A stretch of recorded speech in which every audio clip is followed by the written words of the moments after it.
விவசாயிகளுக்கு குண்டர் சட்டம், வியாபாரிகளுக்கு குண்டர் சட்டம், நடந்தா குண்டர் சட்டம், நின்னா குண்டர் சட்டம், ஏன் குண்டர் சட்டம்னு பேசுற எனக்கு கூட குண்டர் சட்டம் போடுவாங்க போல.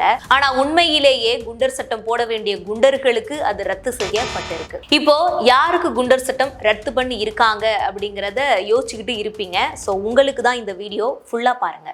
முதல்ல குண்டர் சட்டம் அப்படின்னா என்ன அப்படிங்கறத தெரிஞ்சுக்கலாம். சிம்பிளா சொல்லணும் அப்படின்னா, செய்யக்கூடாத தப்ப ஒருத்தர் செஞ்சிருக்கான் அப்படின்னா அவன் வாழ்நாள் முழுக்க வெளியவே வராம செஞ்ச தப்ப உணர்ற வரைக்கும் அவனை வெளியே விடாம, அவன் ஒரு மனிதாபிமானமே இல்லாதவன் உணர்ற வரைக்குமே அவனை வெளியே விடக்கூடாது அப்படிங்கறத சொல்றதுதான் இந்த குண்டர் சட்டம் அப்படின்னு நான் படிச்சு இருக்கேன். சரி, இப்ப யாருக்கு இந்த குண்டர் சட்டம் போடுறாங்க அப்படின்னா, ரீசெண்டா தமிழ்நாடே அரண்டு நின்ன யார் அந்த சார் கேஸ்ல சிக்கின ஞானசேகரனுக்கு எதிராக நீதிமன்றம் குண்டர் சட்டம் போடுறாங்க. இதற்கு காவல்துறை அதிகாரிகளுமே ரெக்கமெண்ட் பண்றாங்க. ஏன் அப்படின்னா அன்னைக்கு மக்கள் மத்தியில அது ஒரு மிகப்பெரிய பேசும் பொருளா ஒரு விஷயமாவே மாறுச்சு. எல்லா மீடியாவுமே அது தீவிரமா பேசினாங்க, விவாதமும் பண்ணாங்க. சோ வேற வழி இல்லாம ஞானசேகரனுக்கு குண்டர் சட்டம் போட வேண்டியதா ஆயிடுச்சு. ஆனா நம்ம நினைச்ச மாதிரி ஞானசேகரன் ஒரு சாதாரண ஆளு கிடையாது.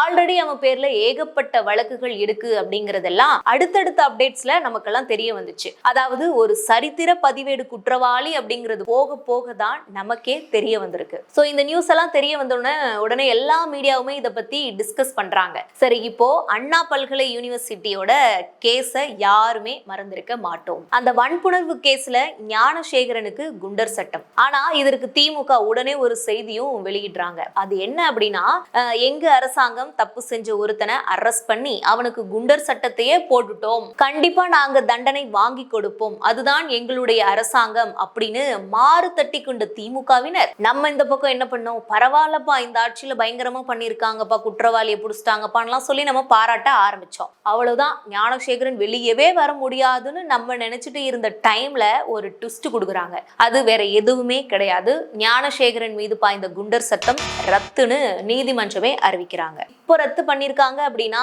இந்த கேஸ்ல சரியான ஆதாரம், சரியான வீடியோ, மொத்தத்துல ஸ்ட்ராங்கான எவிடன்ஸ் எதுவுமே இல்லை அப்படிங்கறத சொல்லக்கூடிய அளவுக்கு அவ செய்த தவறு ரொம்ப குறைவான தவறு, அதுக்காக குண்டர் சட்டத்தை போட்டிருக்கீங்களே சொல்ற காரணம் கூட இருக்கலாம். ஆனா உண்மையிலேயே நீதிமன்றம் ஒரு கேஸ, அதுவும் இந்த மாதிரி ஞானசேகரனுடைய கேஸ் எல்லாம் நார்மலா ரத்து செய்ய மாட்டாங்க. அப்படி இருந்தும் அவனுடைய குண்டர் சட்டம் ரத்து செய்யப்படுது. ஒரு பெண்ணா இந்த செய்தியை நான் பார்க்கும்போது எனக்கு என்ன தோணுது அப்படின்னா, பெண்களுக்கு முன்னுரிமை, பெண்களுக்கான சமத்துவம், பெண்களுக்கான பெரிய அளவுல பாதுகாப்பு, பெண்களுக்கு எதிராக சட்டவிரோத செயல் நடக்குது அப்படின்னா, பெண்களை அவமதிக்கிறாங்க அப்படின்னா, பெண்களுக்கு ஏதாவது நடக்குது அப்படின்னா நிச்சயமா தண்டிக்கப்படுவார்கள் அப்படின்னு சொன்ன திமுகவினர், பெண்கள் விஷயத்துல இரும்பு கரம் கொண்டு செயல்படுவோம்னு சொன்ன திமுக அரசு இப்போ இந்த ஞானசேகரன் விஷயத்துல என்ன செஞ்சாங்க அப்படின்னு தான் எனக்கு கேட்க தோணுது. இந்த வேலையை செஞ்ச சார் யார் அப்படிங்கிறது தான் கேட்க தோணுது.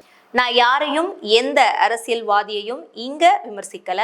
இந்த செய்தியை பார்த்ததும் ரொம்பவே வருத்தப்பட்டேன். அதனால இந்த விஷயத்த சொல்றேன். இன்னைக்கு ஞானசேகரன் செஞ்ச இந்த மாதிரியான செயலுக்கு ஈஸியா அவங்க வெளியே வந்துட்டாங்க. அதே மாதிரி எத்தனையோ பேர் நினைச்சுக்கிட்டு இருக்கலாம் இல்லையா, எத்தனையோ சேகர் தப்பு பண்ண தயங்க மாட்டாங்கன்னு சொல்லக்கூடிய அளவுக்கு இந்த செய்தி வெளிவந்திருக்கு. இந்த வீடியோ பாக்குற நீங்க தான் சொல்லணும். அதாவது விவசாயிகளுக்கு எதிராக குண்டர் சட்டம் போடுறாங்க, துப்புரவு பணியாளர்கள் போராட்டம் பண்ணா கேஸ் எடுக்கிறாங்க, குண்டர் சட்டம் பாயுது. ஆனா அயோக்கியத்தனம் பண்றவங்களுக்கு குண்டர் சட்டம் ரத்து செய்யப்படுது. அவ்வளவுதான். என்ன, இன்னும் ஒரு 2-3 மாசம் தான். சோ அது ஓடிடுச்சு ஆல்ரெடி. இன்னும் ஒரு 2-3 மாசத்துல எலெக்ஷன் வந்துடும். சோ இது எல்லாத்தையும் மறந்துட்டு அவங்கவுங்களும் விசாரணையும் கிடையாது, தண்டனையும் கிடையாதுன்ற மாதிரி காலம்தான் முடிவு பண்ணுன்னு சொல்லிட்டு ஆளால் அவங்கவுங்க வேலை பார்க்க போயிட்டாங்க.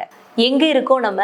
காலம்தான் முடிவு பண்ணும்னு சொன்ன காலம்லாம் அந்த காலம். இனி வரக்கூடிய காலங்கள்ல நம்ம தான் நம்மளை பாதுகாக்கணும்னு சொல்ற அளவுக்கு இந்த அரசு பெண்களினுடைய பாதுகாப்பை கொடுத்து இருக்காங்களா இல்லையா அப்படிங்கிறத நீங்க தான் கமெண்ட்ல சொல்லணும்.